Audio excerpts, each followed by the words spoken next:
Did you know that 1 in 4 students won't finish high school? What's particularly alarming about that statistic is over the past 30 years, it's largely unchanged, despite a plethora of research and policy to address that very issue. These are my kids sitting out there. If that number holds true, one of them won't graduate, and I'm not okay with that. They are the reason why I'm here tonight to share with you my research. As Floridians, we're all too familiar with early warning systems. Unfortunately, of late, it's more like Matthew and Irma, Harvey, those kinds of names. And while we like to complain about how accurate or inaccurate the cones are, considering they're a giant ball of wind and rain, I'd say they're pretty darn accurate. But there's another early warning system that you need to be familiar with. Did you know that every elementary and every middle school are required to identify and monitor students who are at risk? And how accurate is that? Unfortunately, we don't know. You see, the state of Florida took grounded research and then sprinkled politics throughout. And so we have a policy that looks okay on paper, but in reality, no one knows really how effective it is until now.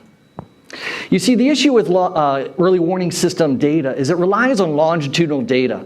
That is, we take recent graduates and non-graduates, and we go back in time to see what they were like when they were in elementary. To give you some perspective, the most recent graduating class, when they were their age, George W. Bush was president. And how applicable is that to today's kids? Well, my research uniquely addresses this issue. You see, I've actually been able to design an on-track indicator in 9th grade that successfully predicts graduation 80 to 85% of the time. In fact, when you're on track using this indicator in 9th grade, 92% of the time you're going to graduate. Now, in social sciences, that's huge. Well, we've been able to use that indicator now as a proxy for graduation.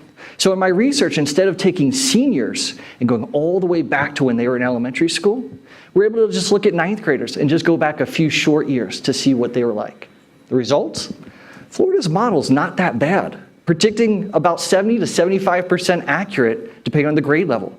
More specifically, if you're on track as a 3rd grader, you're 3.5 times more likely to be on track as a grade 9. In 8th grade, 10 times as likely. But that's just a start. We need to do a better job in our society of graduating students. And the first step is research like mine to identify truly students who are at risk. Our students deserve it. Jack, Grace, Eliana, Lilia, they deserve it. Thank you.